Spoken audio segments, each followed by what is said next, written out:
Hey there, my name is Heather Feather. I am the owner of Rare Bird Medicine, and today's topic is I see. I dedicate this video to Michelle Askenazi. So much love in this world for you, and I can feel it in the web, and I can feel all the two-leggeds that are deeply grateful to have known your sweet spirit, and just wishing you tremendous travels in the true, and a lot of peace, grace, and ease for those that remain. I see is a sentence that is ascribed to the zodiac sign of Sagittarius. Every zodiac sign has a sentence that kind of sums it up. And I see is a perfect sentence for the highest fire elemental because they tend to be visionaries, they tend to be very visually oriented, very artistic, very creative, and they tend to have their sights set on launching forward like the archer out into the world, out into new things. So I like that sentence because I'm a Sagittarius. So yeah, I see, I get it. I say that all the time. Oh, I see. Yes, I see. But the reason I want to talk about this is really has more to do with that third eye, not these two peepers, which do a lot for us, and hopefully we appreciate. But that third peeper that is a pine cone shaped pineal gland tucked in the center of your brain between your left and right hemisphere. If you've ever seen the Eye of Horus from Egypt, if you take a sagittal slice of the brain, which is just, you were to chop me in half down the middle and take a look at my brain, you would see the Eye of Horus in there. So Egyptians were onto something with understanding the magnitude of what is present in our brains, including our third eye, or ajna, or brow chakra, our ability to see that which may not actually be present in the life. And so I wanted to share a story that happened for me this week about psychic sight and what it means to be clairvoyant. So there are many clairsenses. There are a bunch of clairsenses or psychic senses that two-leggeds have, a ton. And most people have heard of clairvoyance, which is psychic seeing, or clairaudience, where you might psychically hear. There is clairsentience, where you might psychically feel something. And then many will also know of claircognizance, which is where you suddenly know something that you didn't know. And so I've definitely experienced all four of those. There is clairgustance, clairalience, there's psychic taste, psychic smell. There are a lot of different modalities of psychic senses and how two-leggeds connect to their psychic senses. But today I wanted to talk about clairvoyance, psychic sight, psychic seeing. This is where we start to see images. You might see an image. I do this. This is probably my strongest psychic sense. It's the most developed in me as an artist, as a double fire sign. I'm very connected to seeing.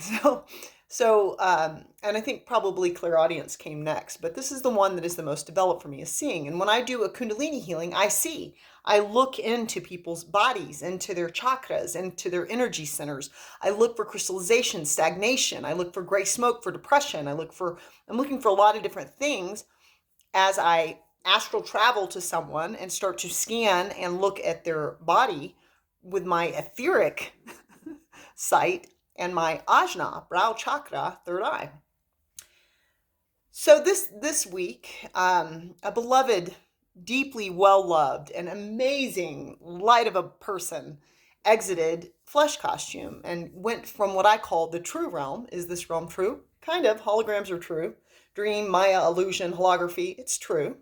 It's true. There's a hologram there. But it's, to me, not the true. So the true is the spirit realm. And when we go back to spirit, we go back to our home, back to the bigger truth, to the true, back to true knowing, that we aren't blinded so easily in any of the three eyes. And in a lot of ways, we can be blinded in all three eyes at a lot of times in our life. We're not really seeing things for what they are. We're making up that people are judging us or attacking us when they're not. We're filling in blanks that aren't there. So this week, I had received notice that my dear friend was in the hospital, and I went to do laundry at a laundromat. And while the clothes were in the wash, I was sitting in my car, as I often do in my life, talking to myself, because I spend a lot of time alone, and talking to my ally spirits. I spend a ton of time praying and talking to my ally spirits.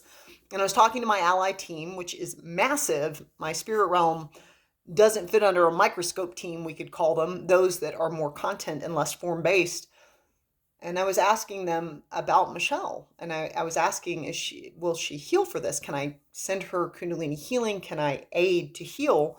Or is this an exit point? As somebody who's buried people her whole life, I'm aware that sometimes it is just time for somebody to exit. Everyone you have ever known, everyone you will ever meet, and including the person you look at in the mirror, will die. That is a reality, and it's an important one to meditate on and consider, because no matter how well you know that, even if you know it as well as I do, it still can be quite a shock when people exit their flesh costume. So I was asking, and I asked out loud, because I'm just sitting in my car by myself. And so I asked out loud my ally team, like, is Michelle going to exit? And as soon as the sentence finished coming out of my mouth, I heard, caw, caw, caw. God, I love the crows and ravens. They're so amazing. There was a crow in a tree, and then I looked out, and there was a crow, and he was doing this and cawing at me. And then I decided to go home, and on the way home, a massive raven swooped in front of my car, gave me full wingspan. You know, when birds start to do something weird, they're my totem. They're one of my largest power animals. Gave me full wingspan, spun up, launched on top of a pole, and landed on it. And so for me, that was a double yes from the spirit realm. And it was a psychic communication of yes that I was receiving as I was reading the sign, symbols, and clues that were present to my eye.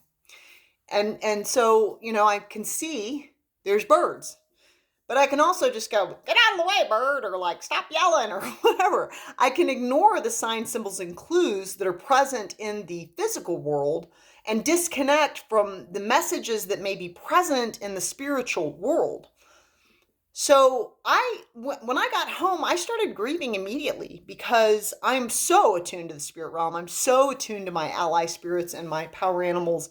I would say I am more connected to that realm and that side and those relationships on a lot of levels than I am in the physical world with my physical relationships, because I spend every single day of my life, and a large chunk of it, in the spirit realm.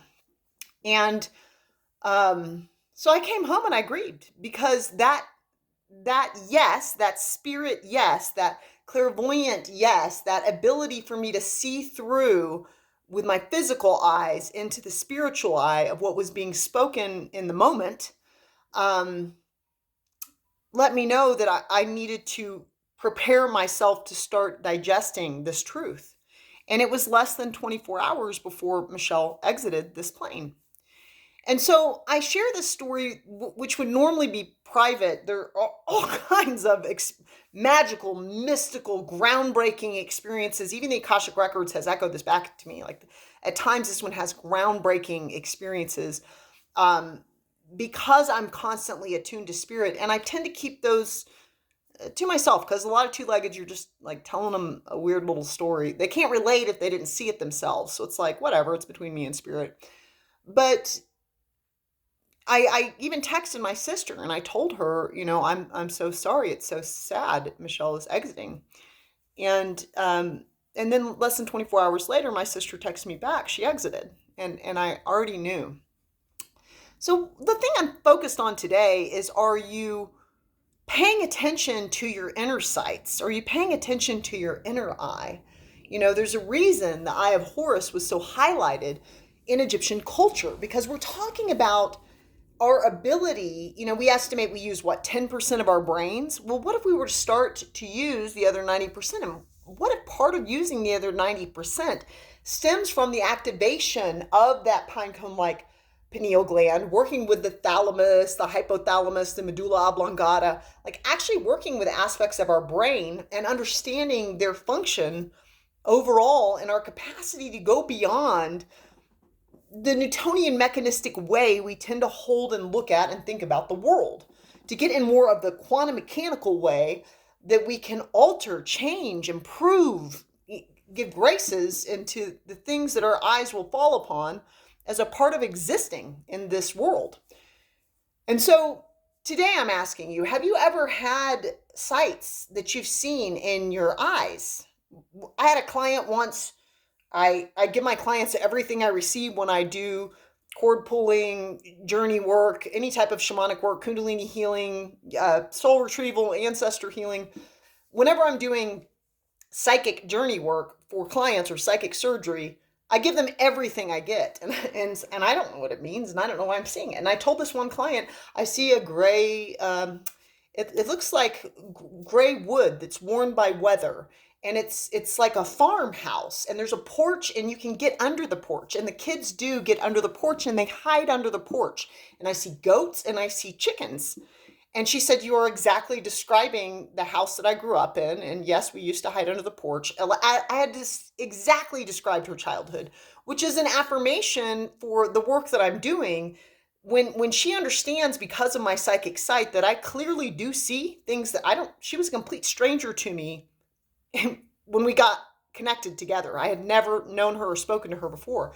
So when I'm able to give affirmative things from my psychic sight in a reading like that, it gives stronger profundity and awakening to the person that is listening to, like, hey, maybe I should listen to this lady. So then when I'm able to give the assignments of love yourself, forgive this person, or whatever it is, they might actually do the work. And so there are a lot of ways that we can do more through using all three of our eyes. I have a dear friend, Kathy, that I used to work with at the Center for Spiritual Living. And I love that she would say this. She would say, intuition and psychic sight is actually profoundly practical. You know, it's the thing that lets you know when you go into a restroom stall and you feel like, I don't feel like I should be in this stall. And you just go into the next one and you go to the restroom and somebody goes in the stall you felt compelled to not be in. And they're like, can you hand me some toilet paper? Because your psychic sight gave you the sense that you weren't supposed to be there. I'm supposed to go in that one over there. So it actually can be quite practical, quite helpful when we start to listen or witness or recognize or awaken or feel the clear senses, our psychic senses. We start to give them some precedence.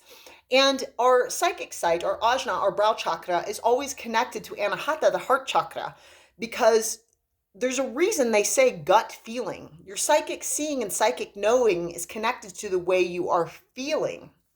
When that crow cawed, I felt grief immediately.